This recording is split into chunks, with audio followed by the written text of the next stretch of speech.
Hello, dear friends and colleagues. Good morning, good afternoon, good night, depending of where you are. This is Hans Hoyer, responsible for our global organizations, IFES and GDC, working in close partnership with my brother and colleague Krishna Vedula of IUC in India. And I am so delighted and honored to have the privilege of introducing uh, uh, 7 women engineering leaders, mainly from Mozambique, on the topic of women in engineering, the challenges and perspectives.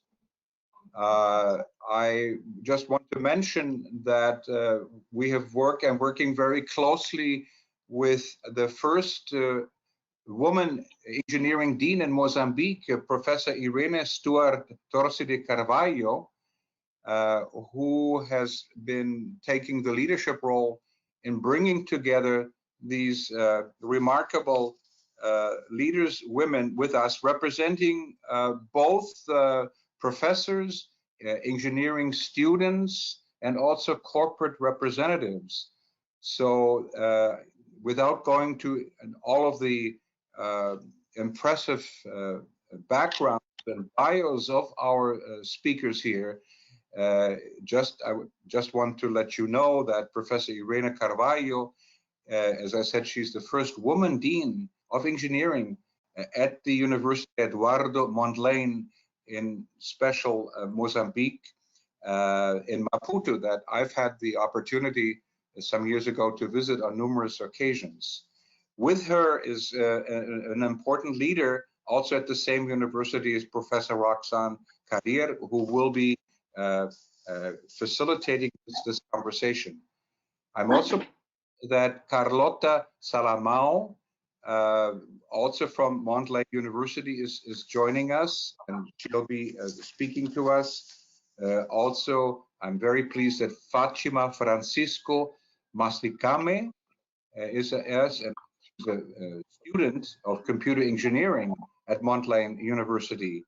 Then Lila Josias, also with at the faculty of Eduardo Mondlane University, and then Lila Omar is a computer engineer with many years of experience of teaching subjects like programming and database and computer engineering at the undergraduate level, and tremendous experience in software development. Then, pleasure to introduce Linda Ricardo de Caravaggio, also the same university, Mondlane University, in civil engineering.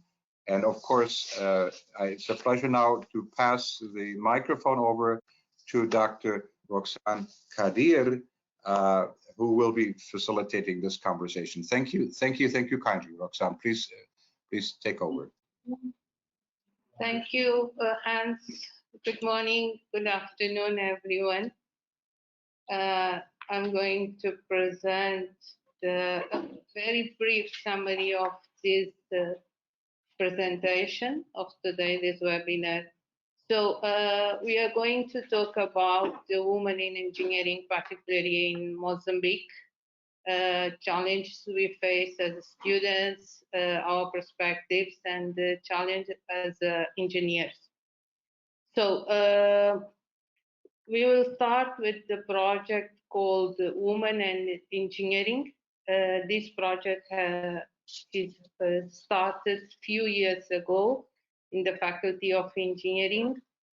Some of our teachers or lecturers are members and activists on this project. Dora Irene also, she's a member. I'm also, and the Leila Josias, who is going to present this. So the main goal of this project is the inclusion of women in engineering courses, promote jobs for female engineer graduates, and disseminate the work done by women engineering in the field of engineering and technology. We also go and visit the schools, secondary schools, in order to promote our image to the little girls there and make them inclined to the field of engineering. So now I'm going to. Thank you. Greetings for everyone. So saying,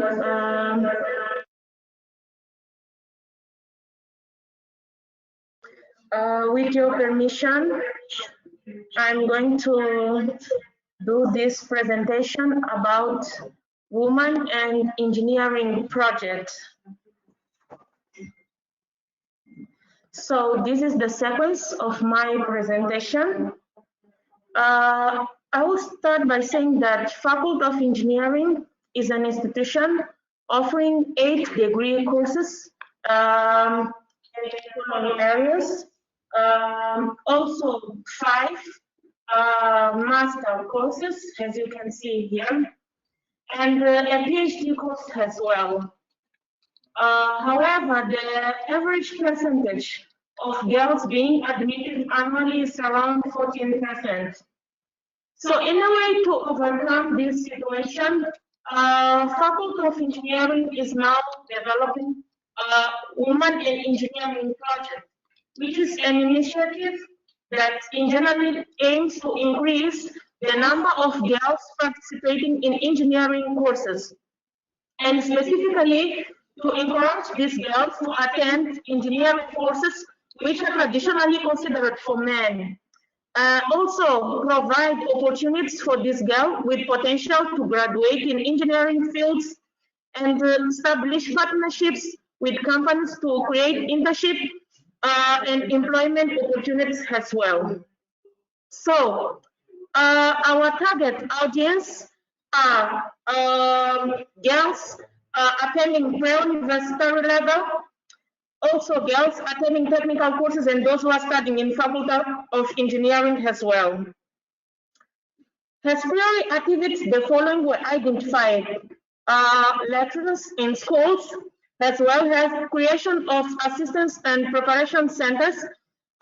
So these centers are mobile centers that are created with the objective to prepare those girls to the required subjects, I mean maths and thesis, so that they can be ready to do admission exams.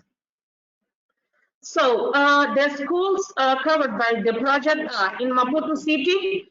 We had Don Bosco School, which is a female school.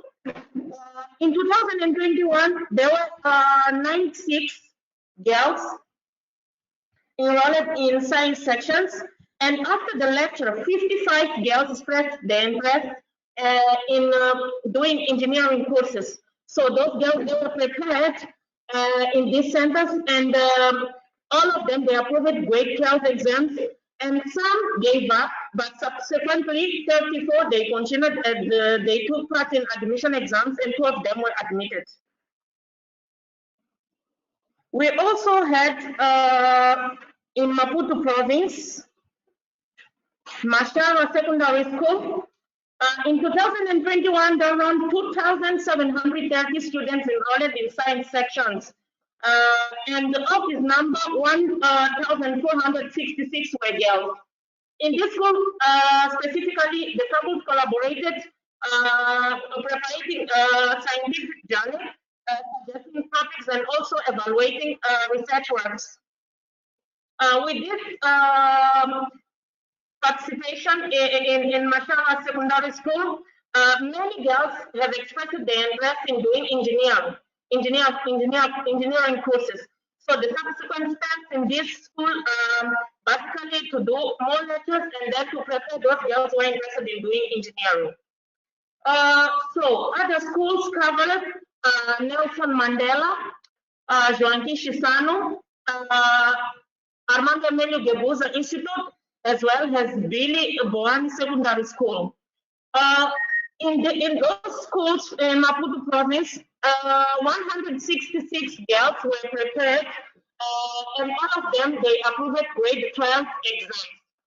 Due to project requirements, 80 girls were selected, and they continued with the preparation, and they took part in admission exams, and 11 girls were admitted in Faculty of Engineering. So the next step in this project to expand the number of schools covered, as well as hold joint lectures involving Faculty of Engineering, engineers order, as well as public and private companies, as well as members of civil society who are interested in this initiative, and also to establish partnerships that can allow the work of scholarships, professional internships, as well as employment opportunities.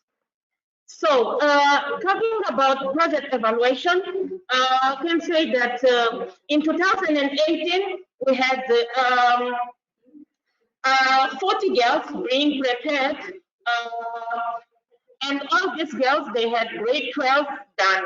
This preparation took 1 month, and 20 girls, they gave up, and 20, they have continued, and they took part in admission exams, and 1 girl was admitted.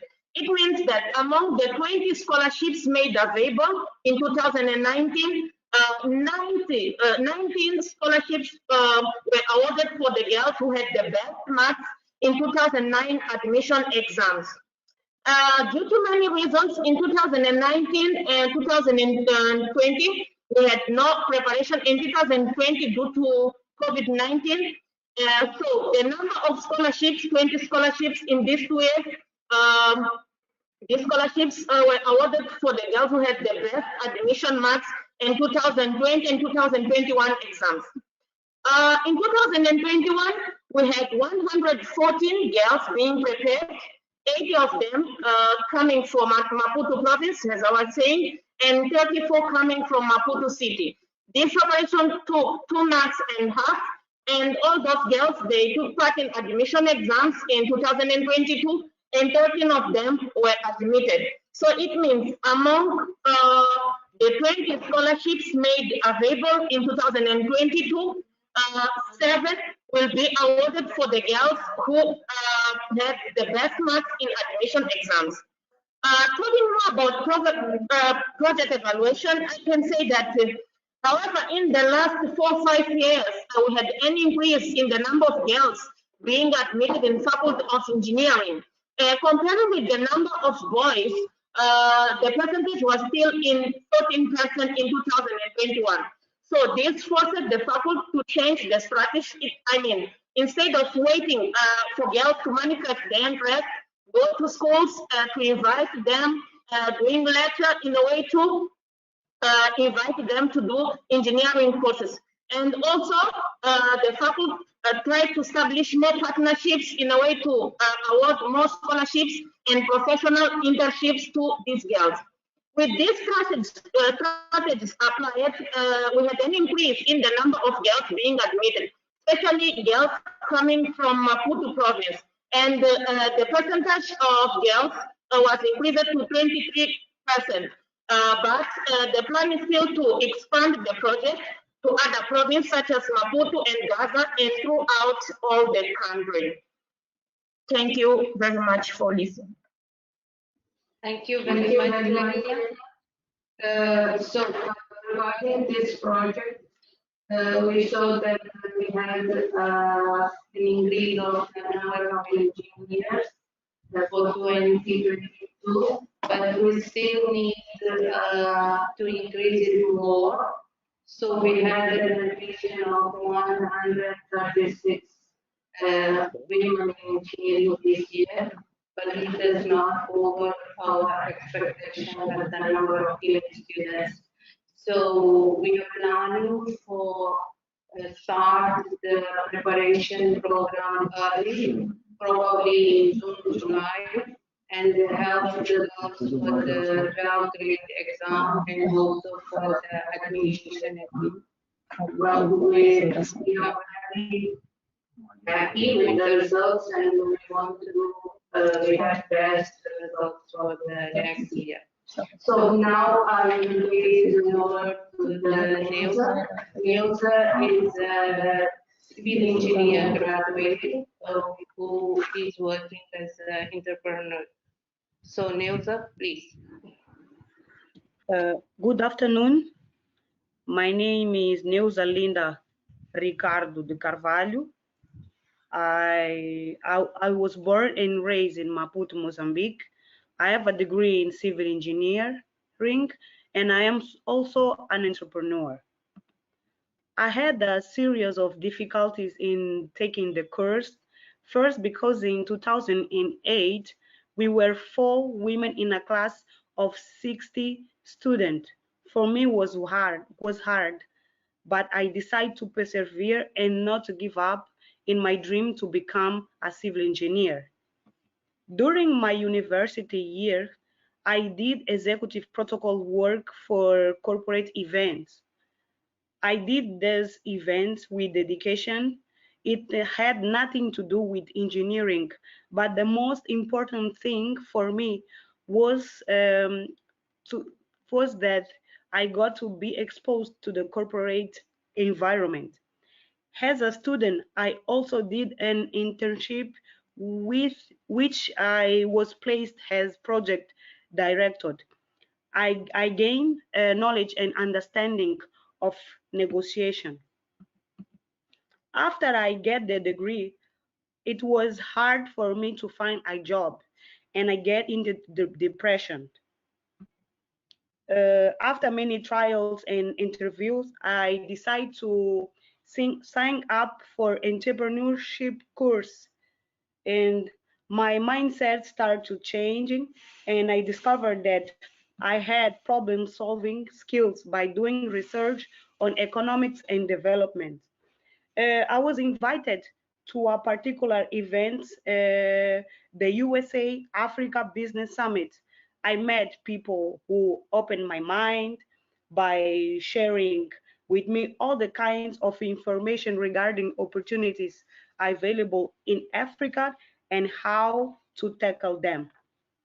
After that, I was invited to be the manager of an event involving a South Africa Foundation, the World Bank, and the government.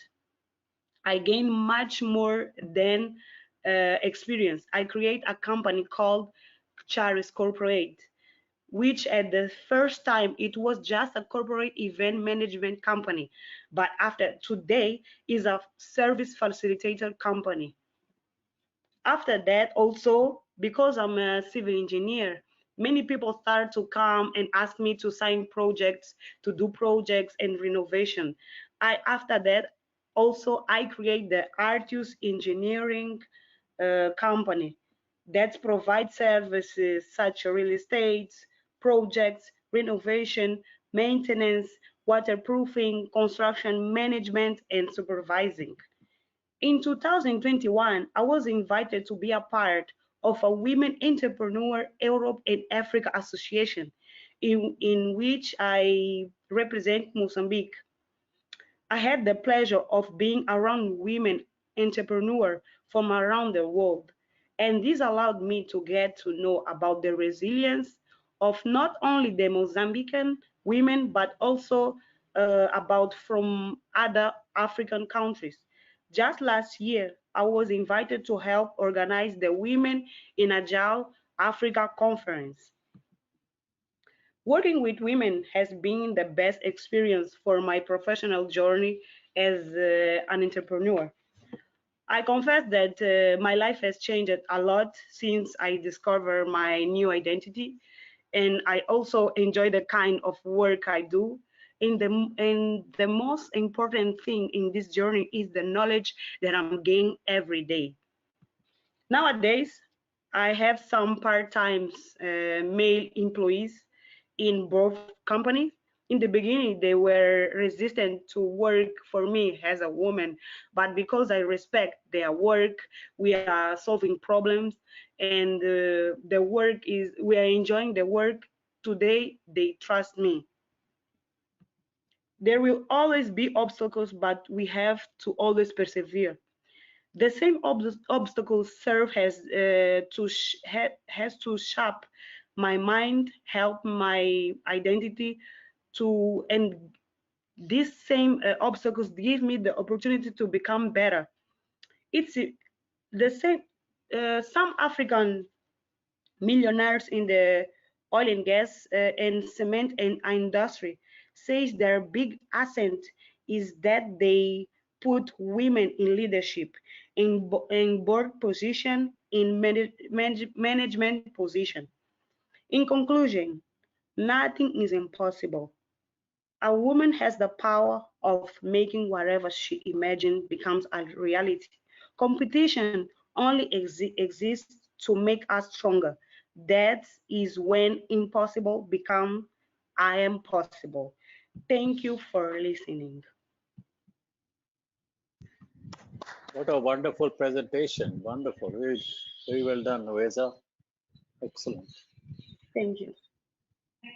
Thank you, Neuza. It was very good. We wish that you can employ many young engineers in your companies and you open many companies also.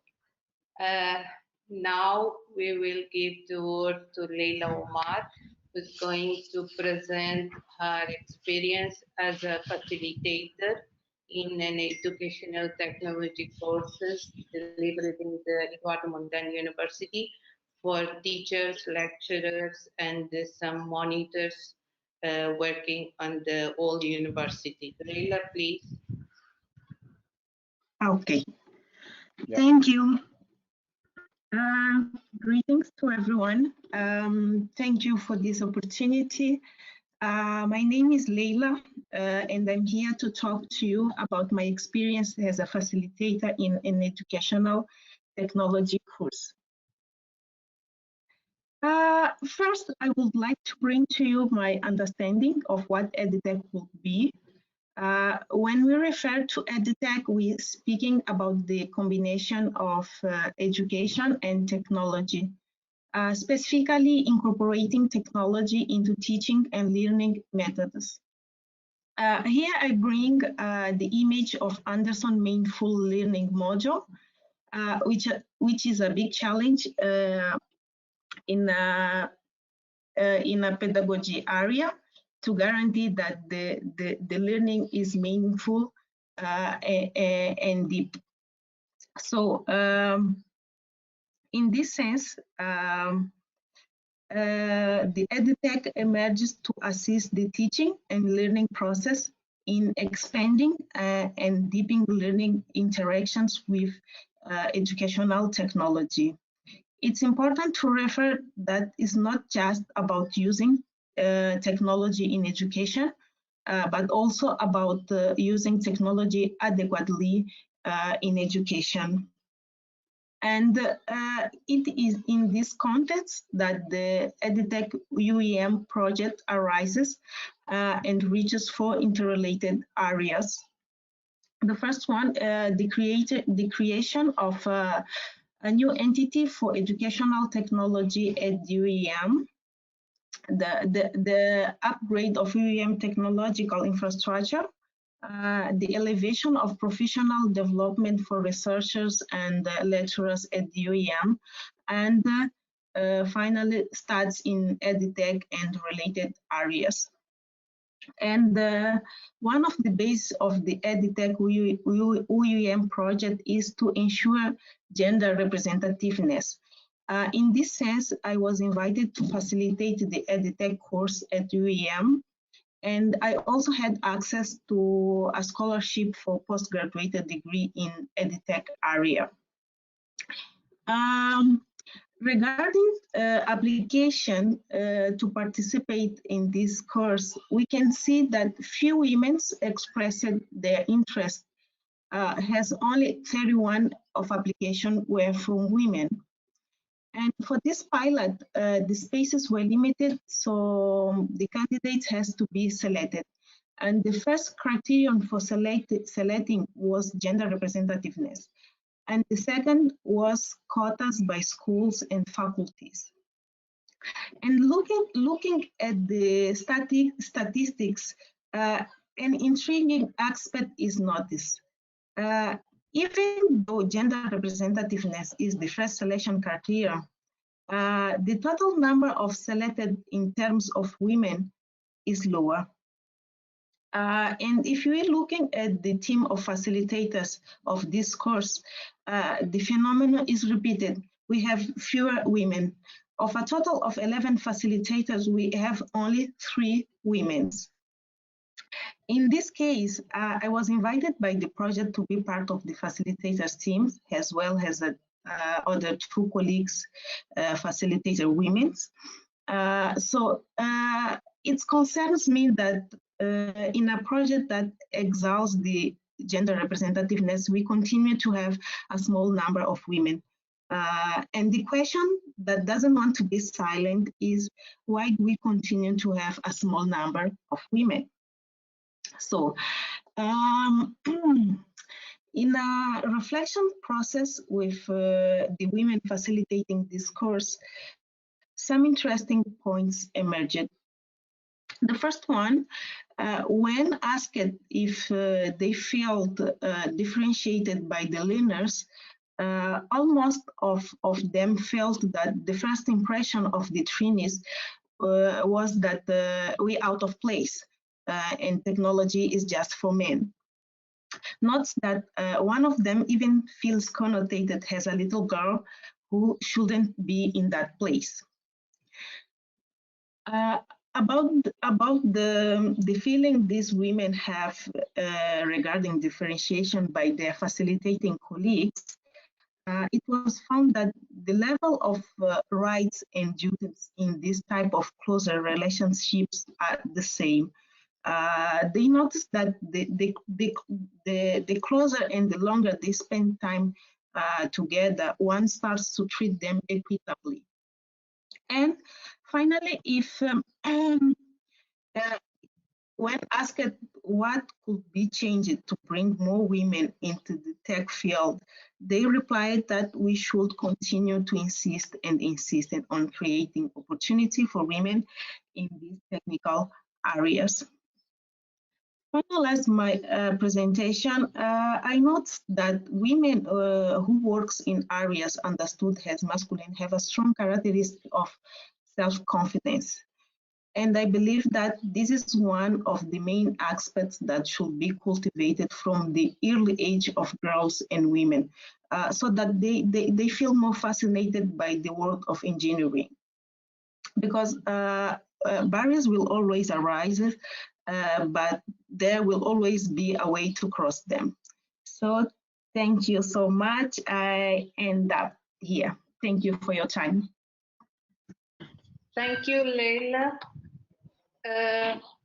You have shown that every beginning is very careful, but with persistence and show our best in our work, the next steps are more easy. Now we are going to have the presentation of Fatima.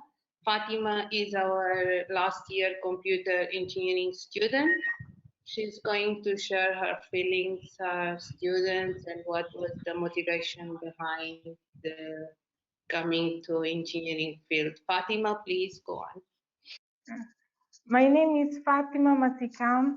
I'm computer engineering student at final year, and I'm going to talk about the perspectives and challenges of an engineering student. The presentation will have the following content: motivation, challenges, and perspectives. So I started my graduation in 2018, and my biggest motivation was the curiosity and the desire to learn how to manage computers, because at the time, I didn't know how to turn on a computer or create a single document in Word. And of course, I wanted to study at the most prestigious Mozambican university, UAM. And beyond that, my father used to say that it was good to see an intelligent, educated, and financially independent woman.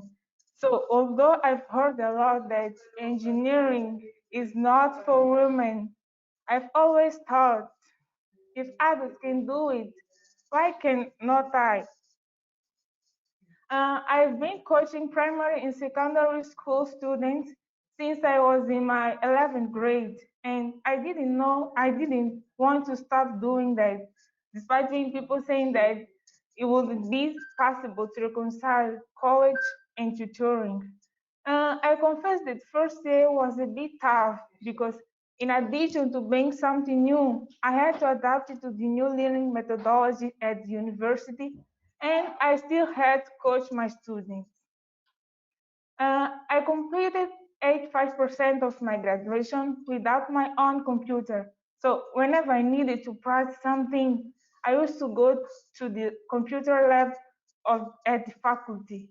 During the last 4 years of my studies, I have been a good student, got good grades, and had challenges with some subjects, but luckily I managed to get through.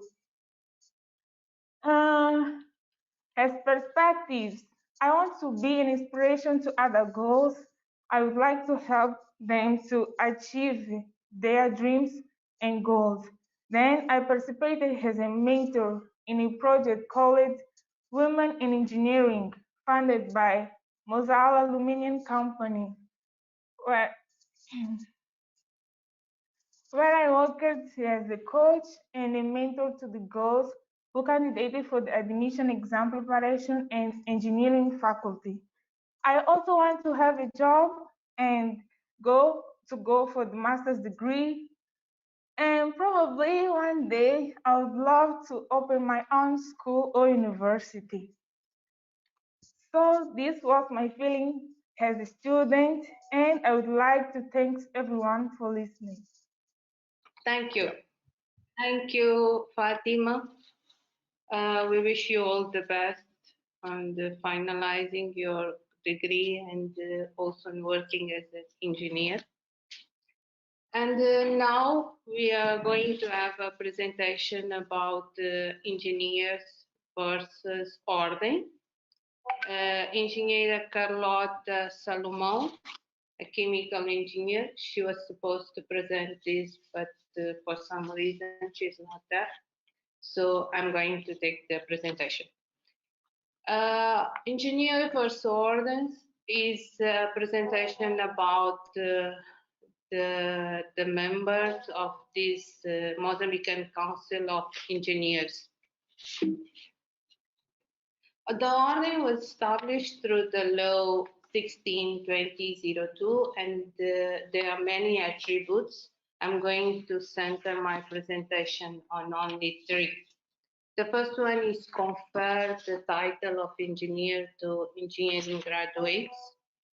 The second one is register and give credit to engineers willing to exercise the engineering activities in Mozambique. And being registered here, they can work in African countries and some Europeans also. The third one is monitor the compliance of ethical professional values as well as standard qualifications. In this, I bring the graphics who show the distribution of engineers already registered in the ordering based on the gender. We can see from one graphic that the trainee members number has been increased. From 2004 to now, the number has been increasing, but it's still in the ratio of 14%. And for senior members, because there are different level of members, for senior members, the number is less than 14. It's around 9%. And this less number of women engineers is a problem because we want to increase these numbers. So what can be the reason behind the poor adherence of women engineers to the ordering? One can be not following the law because if you are not registered, you are not supposed to sign any engineering project. So the lack of law fulfillment is one of the problems. The second one can be related with the difficult enrollment process, too many documents needed, too many proofs. So people get a little bit tired of this. The lack of interest. People do not understand what are the advantages of being registered in the ordering. Financial difficulties some of the engineering graduates, they do not have a job in the engineering field, so they do not afford the fees to get the membership.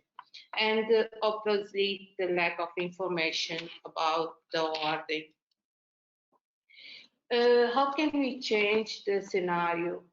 We want to promote the passion for technology in small girls in primary and the secondary school level. So from the beginning of the education, we want to promote this passion.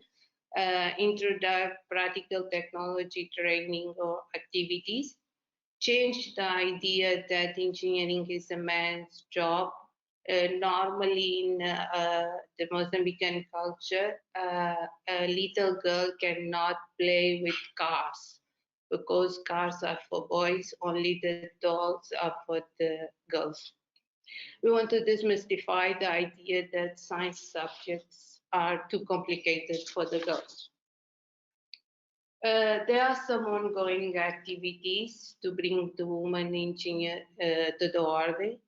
I'm going to list a few. Promotion of the dialogue with engineering graduates working in engineering field, but not yet enrolled in the ordinary. Organize webinars or seminars with undergraduates and recently graduate engineer students to promote the ordinary. In these cases, we normally take women engineers to talk.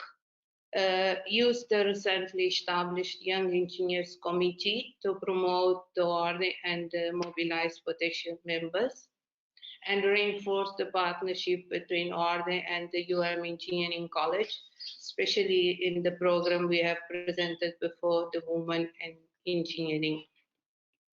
We also want to promote internship programs that favor women engineers, work to ensure that the women graduated in this field find work easily and serve as role models for girls.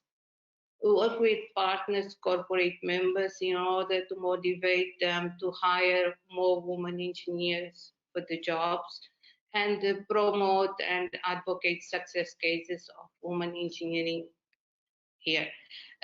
With this, I'm going to end my presentation. Thank you for your attention. Excellent job again, Roxanne, and that was really nicely done. Wonderful. What a wonderful group of talented young women from Mozambique.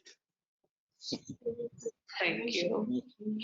Anybody else? Hans, you want to join the group here? I feel a little awkward. I will, but I want to listen. I want to listen to our wonderful friends and colleagues. I'll make some comments afterwards, moving forward. Thank you, though. There you go. Yeah. No final, vou fazer alguns comentários no final da apresentação. Excellent. Is anybody would like, and from the audience, who would like to first get some questions out there? What we have seen is some wonderful presentations from entrepreneurs, faculty, students, and social workers. Amazing leadership of women in the community. Let us see. We have some one comment has come up. Samita Maitra from India is saying very encouraging. Absolutely, I agree, Samita. Very encouraging set of presentations. What I noticed is that this group has a variety of different emphasis. Okay, I'm particularly impressed with the entrepreneur. Okay, the one that has set up one company and became a leader and became a role model. I also noticed that two of you are from computer science and engineering, right? And that is very important. You know, in the country that I come from, in India, many women are in computer science, and the United States also. You know, there is a lot of women coming, and in one program that we have as part of Engineers Without Borders is promoting girls who can code. They call Girls Who Code. Okay, COD, Girls Who Code. So they might want to think about setting up chapters. You know, the young women who are working in computer science and engineering. Have you heard of that group called Engineers Without Borders? Anybody from the panel? Anybody heard about the group Engineers Without Borders? No, not yet. Okay. But we have a program here. We sometimes deliver hackathons, and we call the girls to present their codes in your teachers. Okay. I did not say, but I want to thank our colleague Wali. He was all the time supporting us here from behind. There was a man behind. And I'm also impressed that the order of the engineer very nicely. Many women have got into that that organization. Okay, now we got Jorge Martin Hoburg has a comment regarding membership in the engineering chamber. Is it sufficient for patrons to be member, or must junior engineers and employees also become member? Does anybody understand that question and can respond to it? This is from Jorge Martin Hoburg regarding membership in the engineering chamber. Is it sufficient for patrons to be member, or must junior engineers as employees also become member? Yes, the junior engineers can also become members, and after a few years and after presenting some evidence of the work done, they can become senior members. Other comments from the participants? I have one observation that some of you might already have thought about. I think two of you at least are from environmental engineering and civil engineering. So you have understood a lot about the environment, and building construction, and the pollution that is happening in the world, and the water problem, energy problems. So you might have heard about the fact that climate change is happening, and the globe is becoming warmer. So is that something that you all have thought about as a theme to promote and get more women in high schools and middle schools and colleges interested in becoming more engaged in the science and engineering to prevent or mitigate climate change? Anybody has thought about that in that direction?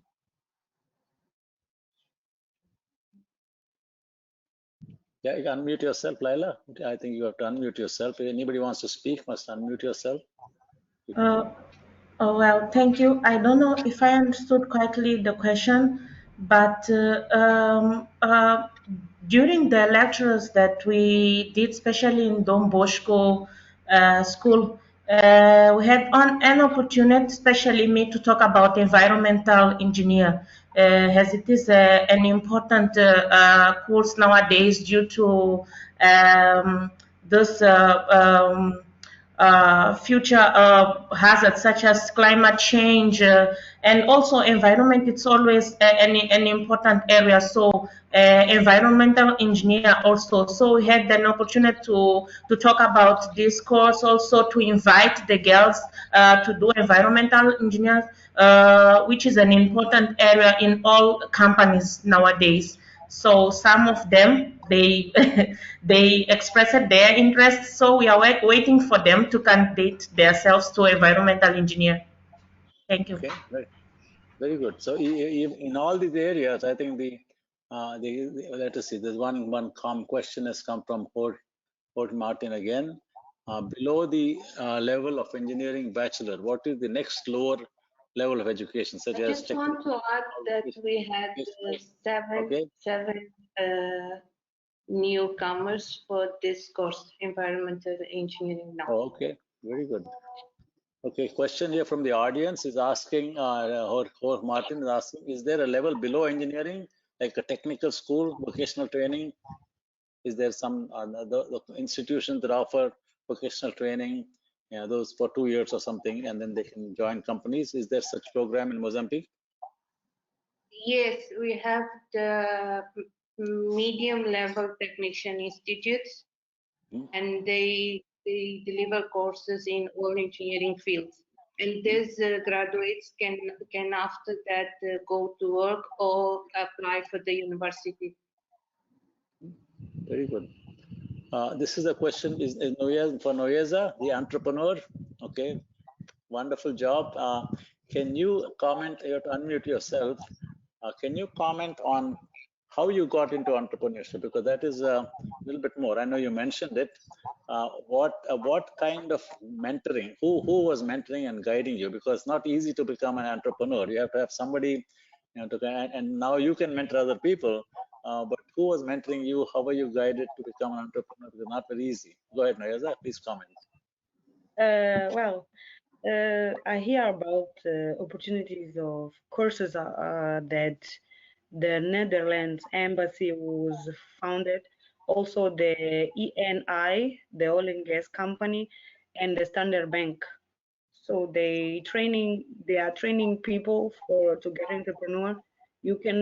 Some people don't have a degree, other have masteries, and other also have businesses.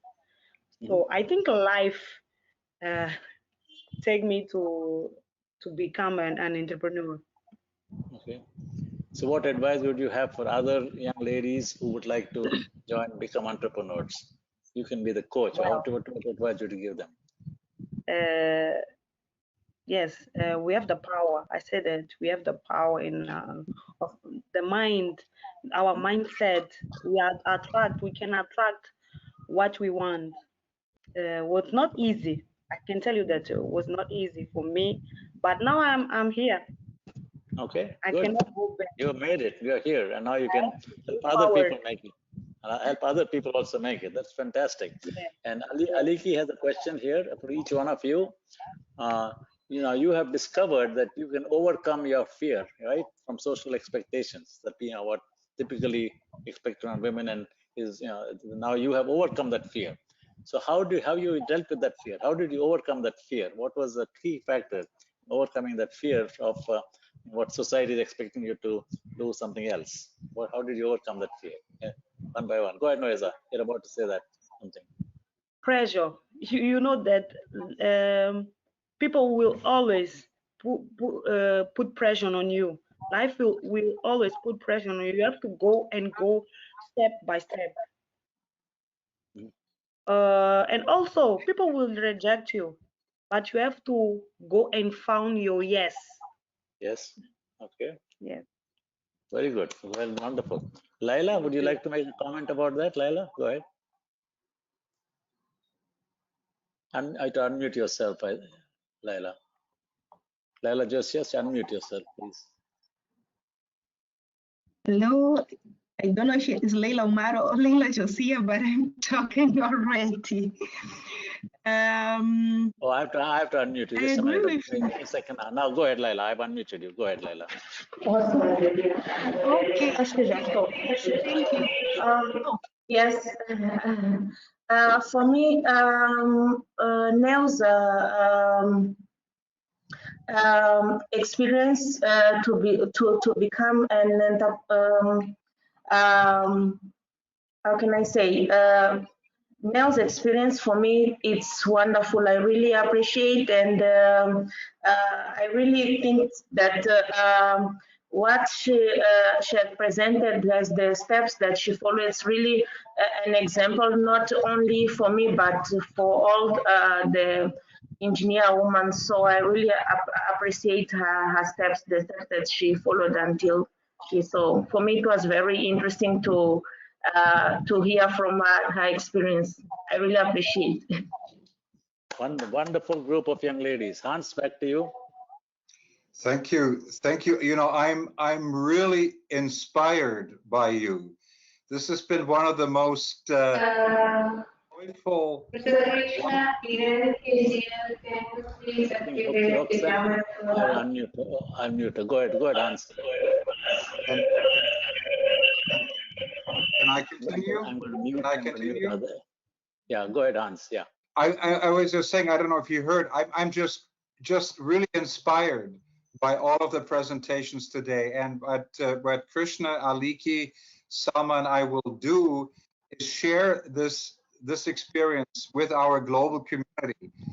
Yes. But I have a lot of sort of suggestions here. Of course, we have only a little bit of time. I know, for example, I have had the privilege of working and living in Brazil, Portuguese speaking. Por eso a gente fala português. And I know, and I work with universities, with the new generation, with deans, with professors in Brazil that would be delighted to have connections with your university in Mozambique. Also in Portugal, our wonderful colleague Irene Carvalho, who is the dean, the first woman engineering dean in our Engineering Deans Council, contributed to our book written by in Africa on engineering women. We came up with a book just a few weeks ago, per se. So there are a lot of opportunities I'd like to see you engage, and we can deepen that relationship and working with Irene Carvalho and all of you take next steps.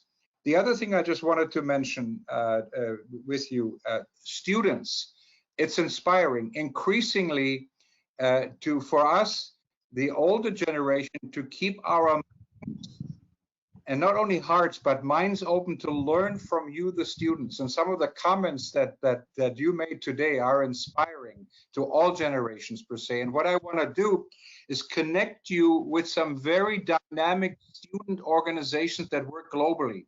And we are working at this moment, and I happen to be the co-chair of a major conference this November in Cape Town, South Africa.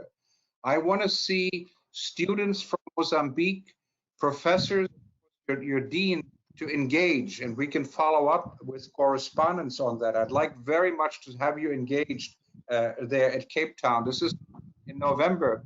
You can present papers, and you can, it'll be difficult maybe to travel for most of you, but also participate online in this conference. And I'll share all this information with Professor Irene Carvalho. The other thing, finally, I just wanted to mention is that the Global Engineering Deans Community, GDC, has an annual award focusing on diversity. We call the Diversity Award. And I'm going to be in touch with the Dean, Irene, to explore with you for you to be a candidate.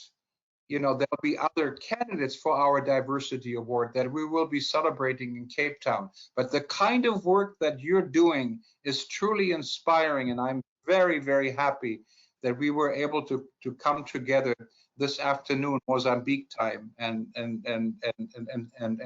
I look forward to build on this experience and deepen our partnership and friendship. And of course, not having been to Mozambique for over 25 years, I want to come back to Mozambique in the very near future.